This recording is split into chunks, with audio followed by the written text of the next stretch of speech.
Merhaba dostlar. Bir Sen Sor, Biz Yanıtlayalım programına tekrar hoş geldiniz. Her zamanki gibi kadim dostumuz, danışanımız, kardeşimiz Mesut karşı tarafta. Yine kendince bir sürü sorular hazırlamış. Kafasına takılan şeyleri bizden rica etti. Mümkün olduğu kadar, elimizden geldiği kadar size bunu yanıtlamaya çalışacağım. Selam Mesut, buyur.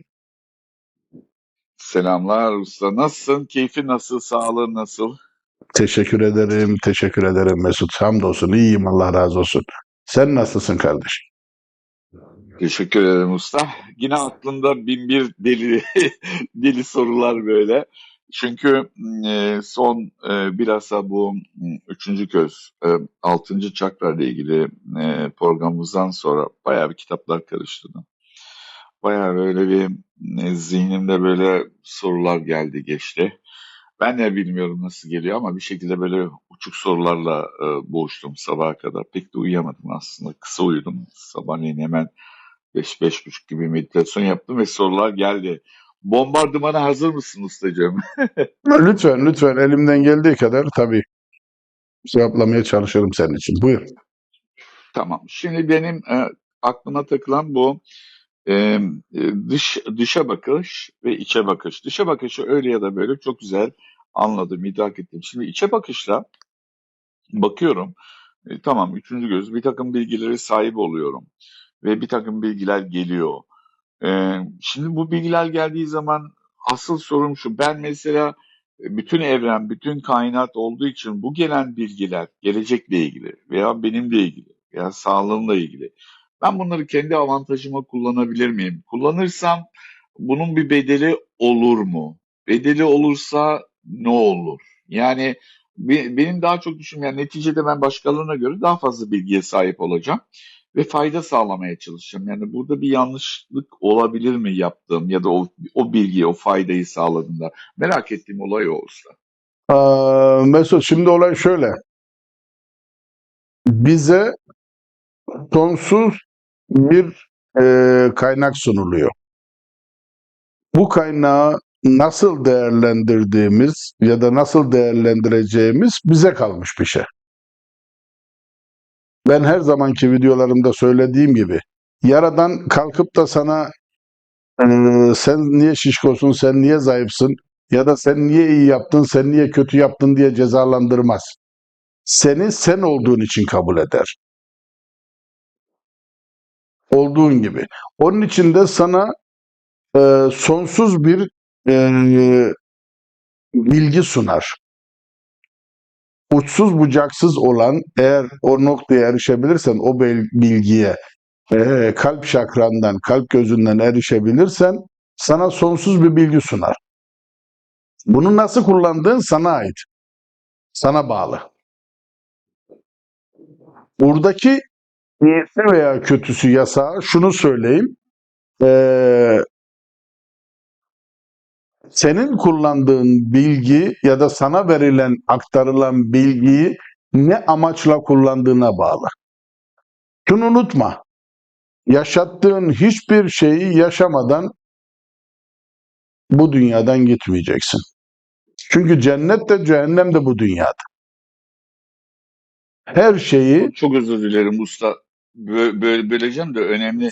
Yani yaşattığım şöyle mi? İyi de olsa, yaptığım iyilikte de olsa, yaptığım kötülükte de olsa bunun bir bedeli olduğunu anlıyorum ve bunu yaşamadan gitmeyeceğim. Doğru mudur? doğru. Birisine iyilik yaparsın, 100 iyilik sana geri gelir. Birisine kötülük yaparsın, 100 mislisi sana geri gelir. Öyle gör yani olayı. Ve bunun yanında, yalnız bunun yanında şunu söyleyeyim. Şimdi cahilin yaptığı bir hata ya da kötülük belli bir seviyede cezalandırılır. Evet, cahil olduğu için. Ama ki sen bu işi öğrenir de kainattan mesaj alıp, o bilgi merkezinden mesaj alıp bunu, sana verilen yetkiyi, sana verilen bilgiyi kötü yönde değerlendirirsen Bunun cezası da 100 misli olur. Evet usta, o zaman zurnanın zart dediği dediğe geldik. Ha. Yani bunun bir bedeli var. Yani ben eğitimi aldım ve bir şekilde senin yanında bunu pişirdim beni. Hamdım, yandım, piştim. Geldiğim noktada ben bunu kendi çıkarıma fayda sağlayabilirim ama herhangi bir kişiye karşı bir kötülük yaptığımda bunun bedelini kat kat misli misli alırım. Çünkü ben bilgilendirdiğim için, eğitimi aldığım için bundan dolayı. Doğru mu? Yani şöyle düşün. 7-8-10 yaşındaki bir çocukla 30 yaşındaki bir adamın cezası aynı olamaz. Doğrudur. Evet. Doğru mu? Yani 30 yaşındaki adam ya da 40 yaşındaki bir adam, bir kadın, ikisi eee, bazı aşamalardan aşmış, bazı şeyleri görmüş, okumuş ya da öğrenmiş kişidir. Ama 7-8-10 yaşındaki bir çocuk cahildir, sübyendir. Ne olduğunu bilmez. Attığı taşın kafa yaracağını bilmez, hesaplayamaz belki. Tamam. Bazılarımız biliyoruz ama çocuktur yani sonuçta çocuktur. Bir yetişkin kadar düşünceli olamaz. Onun için de çocuğun gider kulağını çekersin ama aynı suç işlemiş bir yetişkine de atıyorum 3-5 sene hapis verirsin durumuna göre tabii. Ben öyle konuşuyorum ama öyle yani. Aradaki fark budur. Yani şimdi sen cahil olarak bir hata yaptığın zaman Yaradan da seni cahil olduğun için cezalandırır. Yani kulağını çeker. Öyle söyleyeyim.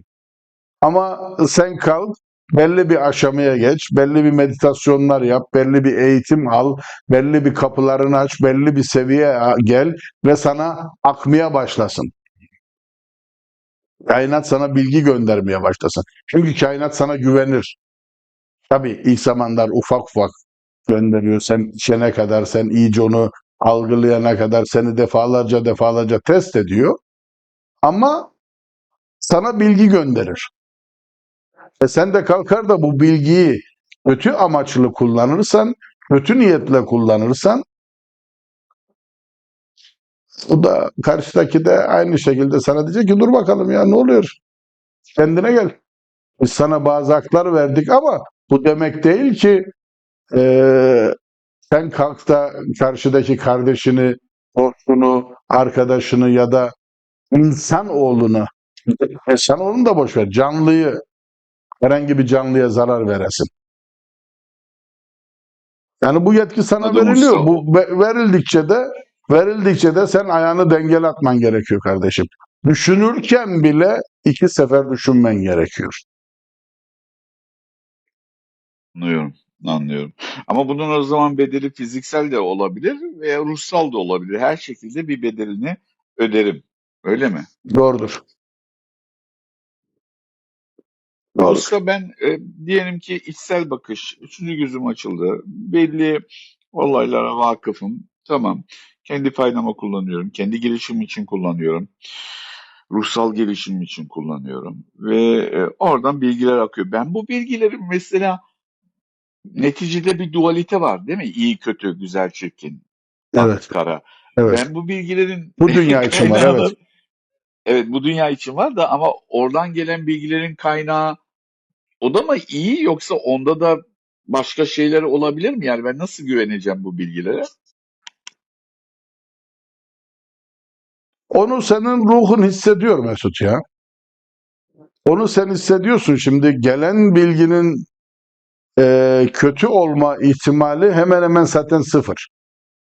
Yani ki sen eğer dersen olaya başkaları musallat olur, başkaları devreye girer dersen, yani sizin tabirinizle cinler mesela devreye girdi diyelim, sizi yönlendirmeye çalıştı. Orada zaten sen o kötülüğe hazırlanmışsındır. Bak ben sana geçen gün de birkaç gün önce yaptığım bir videoda da söyledim. Hiçbir varlık kötü değildir. Bunun adı cin olsun, peri olsun, melek olsun, A olsun, B olsun. Hiçbir varlık kötü değildir.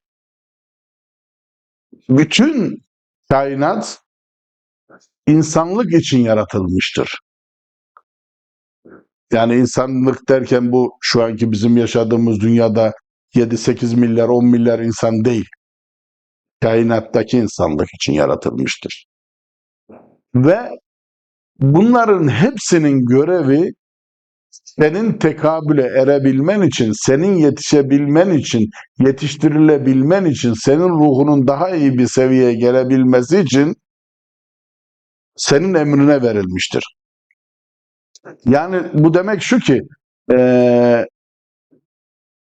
atıyorum sen bir deneyim yaşamak istiyorsun. Bunun adı bizim dünyamızda kötülük. Bunun için oradaki o anki senin düşüncene göre ya da senin yapmak istediğin olaya göre bir titreşim oluşur. Bu titreşim sonucunda da senin astral bedenine bizim elemental dediğimiz İslamiyet'te cin denilen varlıklar atlar. Ve bu orada kalır. Ondan sonra burada sen bu deneyimi yaşayacağın için sana bu yönde fikir vermeye başlar. Şimdi burada kötü olan kim? Burada kötü olan o cin mi yoksa sen misin? Senin Usta fikirlerin. yani benim niyetimin yansımasını alıyorum ben o zaman. Doğru mu? Doğru. Doğru. Tam bu işte. Çünkü onun orada görevi senin düşüncene, senin kafa yapına göre, senin eğitimine ya da yaşamak istediğin hayata göre şekillenmesi. Hani bazı mesela sözde öbür tarafa gidip cinlerle görüşenler var.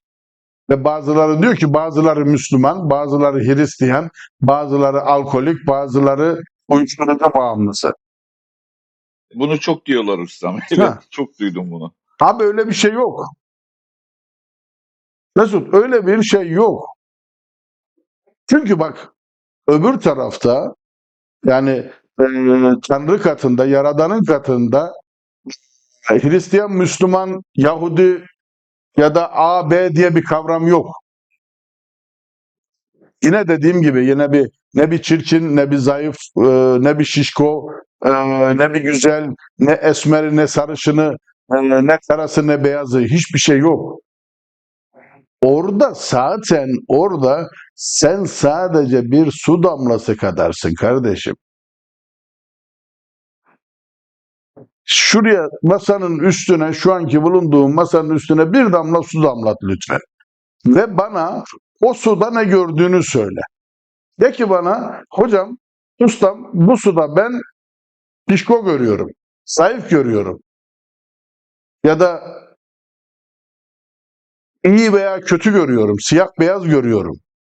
Yoktur kardeşim. O zaman anladım usta. O zaman bizim yansımamızsa, niyetimizin yansımasıysa o zaman biz şekillendiriyoruz. Tabii biz şekillendiriyoruz. Çünkü adamın bilinci oraya giden ya da gitmek isteyen ya da orayla muhatap olan kişinin bilinci orada kapasitesi o. Onun kapasitesi oradaki gördüğü cinin ya da perinin her neyse Müslüman oluşu. Ya da o gün o sinirli gidiyor, o periyi, o cini Hristiyan olarak görüyor. Ters ayaklı görüyor. Kafası eğri görüyor. Kulakları büyük görüyor. Ya da burnu büyük görüyor. Kısa boylu, mini cüce görüyor. Alakası yok kardeşim. Alakası yok. Bu senin yansıman. Bu senin düşüncenin, bu senin o anki ruh halinin yansıması, karşıya aktardığın ve bilinçaltın senin tanıdığın resimleri sana gösteriyor. O zaman usta şuna geliyor bu. Benim yansımam, benim niyetimin, düşüncelerin yansıması ve ben bunları deneyimlemek istediğim düşüncesiyle diğer taraftan bu boyuttan da bana bu yardım yapılıyor deneyimleyebileyim diye. Doğru mudur? Aynen öyle, aynen öyle. Mesela demin dediğim gibi bize sunulan bilge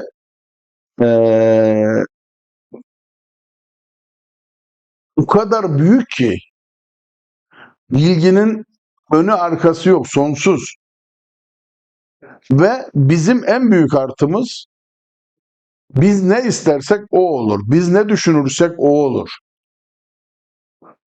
Kainatta var olan, gerçek olan tek şey düşüncedir. Geri kalan her şey bir illüzyondur. Bizim yarattığımız, düşüncelerimiz sonunda bizim yarattığımız birer illüzyondur. Kaç gün önce bir videoya baktım. Bayanın bir tanesi, kadının bir tanesi anlatıyordu. Şey diyor, dünya diyor bir matrix'tir diyor. Yani onun anlatış tarzına bakarsan haklı. Dünya bir matrix. Yani düşünceyle illüzyonun yarattığı, düşüncenin yarattığı bir illüzyonda yaşıyoruz. Ve bu dünyayı biz yaratıyoruz. Biz düşünüyoruz, biz yapıyoruz. Biz düşündüğümüz için oluyor. Biz istediğimiz için oluyor. Sen ki Yaradan'ın bir parçasısın. Sen kainatın bir parçasısın. Sana bir güç verilmiş. Bu gücü nasıl değerlendirmek istersen sonuç senindir. Sen düşünürsen dinler Hristiyan, Müslüman, Yahudi, Ateist, sarhoş, ayyaş diye düşünürsen senin düşündüğün gibi sana yansır. Ya Allah'ınızın aşkına bana bir taneniz söyleyin. Öbür boyutta nerede alkol var kardeşim? Nerede bir uyuşturucu var? Hadi dedik tamam kabul ettik. Müslümanı var, Hristiyanı var. Eyvallah onu kabul ettik. Öbür boyuttaki alkolü gösterin bana. Ben günübirlik beden dışı yolculuk yapan bir adamım. Hemen hemen her gün çok yorgun olmadığım zamanlar beden dışı yolculuk yapan bir insanım. Ben öyle bir şey görmedim.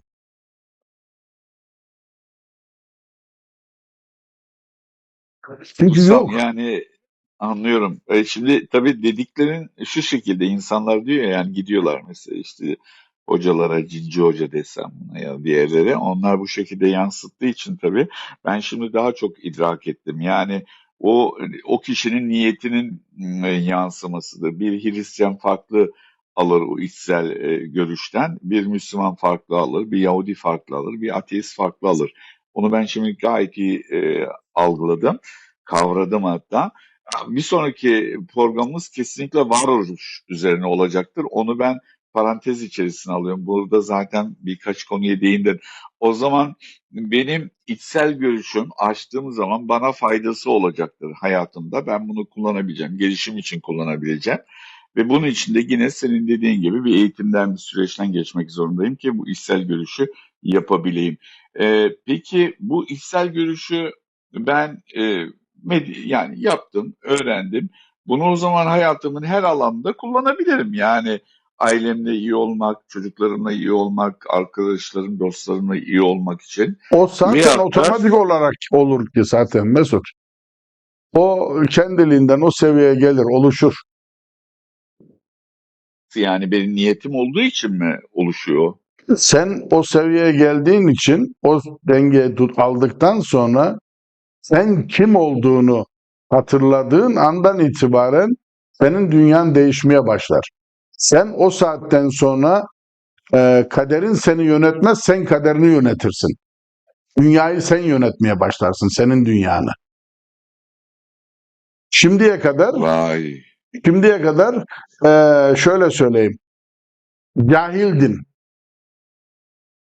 Kaba bir tabir belki, aptaldın.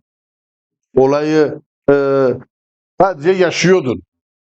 Ama olayı öğrendikten sonra attığın adımın ne olduğunu biliyorsun, neden olduğunu biliyorsun. Bu sefer ne yapıyor? Ruh tamamıyla seninle birleşiyor, tek parça oluyor. Ve sen otomatikmen merkeze bağlandığın için bu sefer de bütün dünyan değişiyor. Evrendeki sana eğitim vermek zorunda kalan gereksiz kişiler yok olmaya başlıyor. Çünkü sen bilgiyi artık merkezden alıyorsun. Çevrendeki eşin, dostum diye tabir ettiğin arkadaşlarından değil de direkt merkezden eğitim almaya başlıyorsun. Bu sefer de hayatın daha farklı oluyor. Tabii ki yine insanlar çevrende oluyor. Eşin, dostun, arkadaşın, yine birileriyle kahve içmeye gidebiliyorsun ya da yemek yemeye gidebiliyorsun ya da herhangi bir ortama katılabiliyorsun. Ama buradaki sen değilsin artık.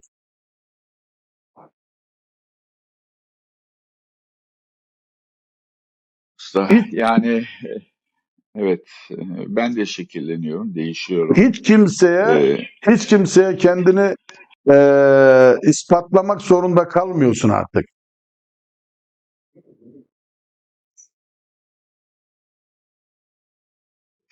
Anladım. Yani aslında içsel bakışla birlikte, bu eğitimle birlikte, yani çünkü dediğin gibi biz dışa bakıyoruz daha çok, o varlıklarız ve içsel bakışla birlikte, bu eğitimle birlikte benim kişiliğim, karakterim değişiyor. Bununla birlikte doğrudan merkezden bilgileri alıyorsun. Yani aslında ben şöyle söyleyeyim, düşündüğümüz ve beklediğimiz o ruhsal huzura erişiyoruz o zaman yavaş yavaş. Doğru mu? Mantıken evet. Ama burada şunu söylemek istiyorum. Atıyorum 30-40 yaşına gelmişsin, 50 yaşına gelmişsin. Bir hayat düzenin var. Evlisin, arkadaşların var, iş ortakların var, çalıştığın birileri var, yaşadığın birileri, anlaştığın, konuştuğun birileri var. Bu mertebeye ulaştığın an Mesut, insanların hakiki yüzünü görmeye başlıyorsun. Yani Bu, bunu bir açar bu mısın? açmaya çalışıyorum.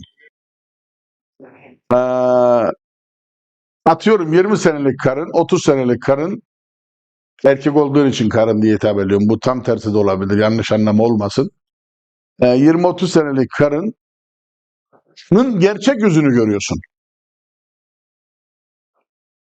Yani o sana gülüşünün ya da o sana davranışının, annenin sana davranışının, kardeşinin sana davranışının arkasındaki sahteliği görüyorsun. Ya da çok samimi olduğun bir arkadaşının, dersin ki benim gerçek bir kankam, bir dostum, arkadaşım, kan kardeşim aslında çok büyük bir sahtekar olduğunu ve yıllarca sana yalan söylediğini hissediyorsun. Buradaki en büyük olay bu. Çok acı verici. Ha, usta, şimdi öyle bir öyle bir şey. Zurnanın yine zart dediği deliğe geldik ya. Peki ben buna o zaman, ya ben içsel bakışlı, ben bu eğitimi alan bir insan olarak buna nasıl dayanacağım? Yani yani o zaman yani ben buna nasıl tepki vereceğim, yani dayanmak bilmiyorum yani. Mesela sen nasıl dayandın? Yani bunun bir metodu, tekniği var mı? Yani tamam, iyi hoş, Yok, biz eğitim. yok. Bunun bir tekniği, metodu yok kardeşim. Bunun tekniği, metodu sadece ve sadece farkında olmak ve yaşadığın, yaşayacağın her şeyi kabullenmek. Ben daha önceki birkaç hafta önce verdiğim bir videoda, anlattığım videoda da anlatmaya çalıştım. Benim ilk üçüncü gözüm açılıp ben aktif olmaya başladığında ben elimi açıp diyordum ki ya ben ne yaptım sana? Ne istiyorsun benden? Yaradan'a bağırıyordum. Ondan sonra kendi kendime düşünüyordum. Ya diyordum, bir yerden bir şey mi alsam, polise kendimi şikayet etsem, birileri beni hapse atsa, odada tek başıma bir odaya kapatsalar beni, ben oradan hiç çıkmasam ya da işte birilerine bir şeyler yapıp insanlara zarar verirsem, birileri beni hapse atsa, yani aklına bin bir çeşit düşünce geliyor. Çünkü çevrendeki insanlar Mesut, o canım ciğerim dediğin insanların hakiki yüzünü görmeye başlıyorsun. İnan bana çok acı verici. Çok acı verici. Yıllarca evladım diye seni bağrına basan kadının aslında sırf sana sarılmasının bir çıkarı olduğunu veyahut da yıllarca kızım diye sana sahip çıkan kadının aslında bambaşka bir kafasında fikirler olduğunu ya da işte evladının, çocuklarının davranışları, hareketleri, yani tek kelimeyle çok acı verici, çok gerçekten sancılı bir dönem, çok acı verici bir dönem. Ama geçmiyor mu? Geçiyor. Geçtikten sonra herkesi seviyorsun. O sana zarar veren insanları da ya da gerçek yüzünü gördüğün insanları da seviyorsun. Ama sadece seviyorsun. Şimdi Artık anladım usta. artık Şimdi uzaklaşıyorsun. anladım. Evet. Yani uzaklaşıyorsun. Şimdi ona geleceğim. Bu yüzden mi birçok ben dikkat ediyorum mesela bu şekilde bu yola girenlerin birçoğu dayanamayıp bu yüzden mi kaçıyorlar? Evet. Çevrelerini terk ediyorlar, dağa kaçıyorlar, başka yere, ıssız yerlere çekiyorlar, ormana kaçıyorlar, dağ evine kaçıyorlar, mağaraya kaçıyor. Bu, sebep bu o zaman, doğru mu? Ya ben şimdi evet, bir nevi evet. Ben şunu anlamakta zorlanıyorum.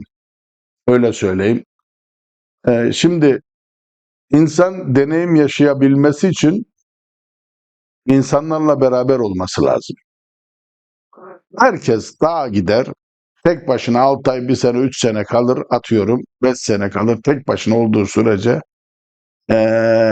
belli bir yere ulaştığını, kamüle erdiğini söyler ya da düşünür.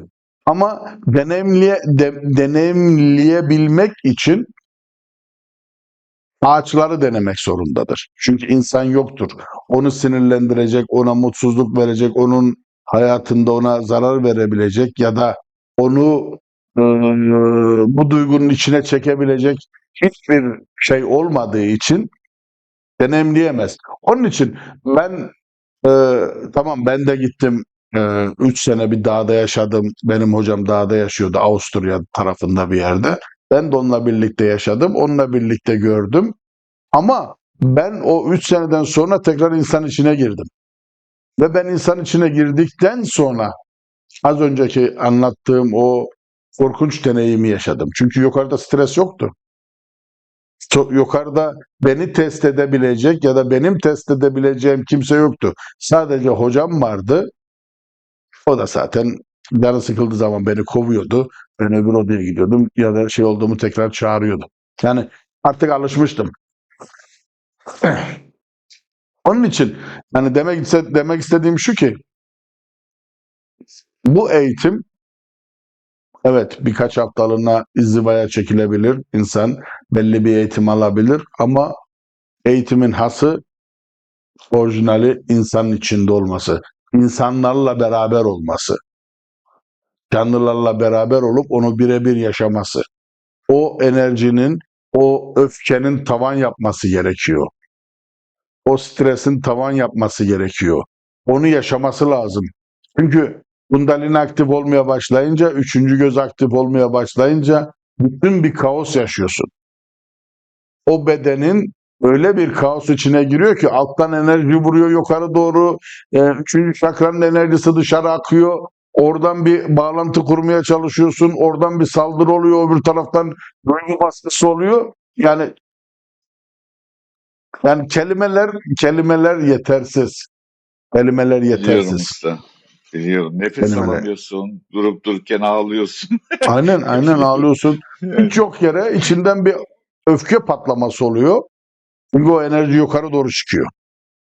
Ozan bir kim böyle içim böyle eriyormuş gibi yani neredeyse böyle yani çok uç noktalara gideceğim ama Evet. birisine böyle zarar verecek, öldürecek Aynen düşüncesi gibi aynen öyle aynen bir aynen kin aynen. oluşuyor. Ben Evet çok biliyorum gece usta. saat 2'de 3'te sokağa çıkmışımdır, yürüyüşe çıkmışımdır üzerimdekini atayım diye. Çok olmuştur bu.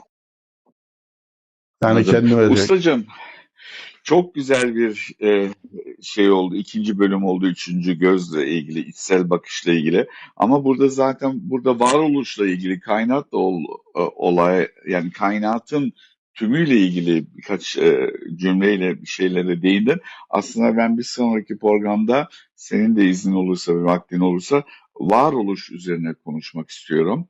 Çünkü çok enteresan şeyler söyledin ve bunlarla ilgili bir takım sorular yine kafamda hasıl oldu. Ama onu bir sonraki programa yaymak istiyorum. Sen de izin verirsen. Tabii ki Mesut, her zaman. Ben izin vermemle alakalı yok. Ne zaman sen müsait olursan, biz müsait olursak, vaktimiz olursa çok isterim. İnsanların, dostlarımızın, arkadaşlarımızın, herkesin hakikati öğrenmesini çok isterim. Çok isterim. Bunun için de Çok elimden geleni teşekkür, yaparım. Ben teşekkür ederim. Bize çok yardımcı teşekkür ederim oldun. Bizim ustacığım. anlatmamıza müsaade etsin. Biz senin sayende bir şeyler anlattık. Sağ olasın. Ben teşekkür ederim ustam. Çok Hı, öğrendim. Eğitimimi alıyorum. Çok sağ ol. Kendine iyi sen bak. de sağ Görüşmek ol. üzere. Görüşmek üzere. Ve yine bir Sen Sor programının sonuna geldik dostlar. Her zaman dediğim gibi lütfen biz de daha çok e, insana, daha çok kişiye ulaşabilmemiz için lütfen bizi abone edin, paylaşın. E, Ve sorularınız varsa lütfen bize sorun. Biz mümkün olduğu kadar, elimizden geldiği kadar, yetkimiz olduğu kadar size cevap vermeye sağlıcakla kalın.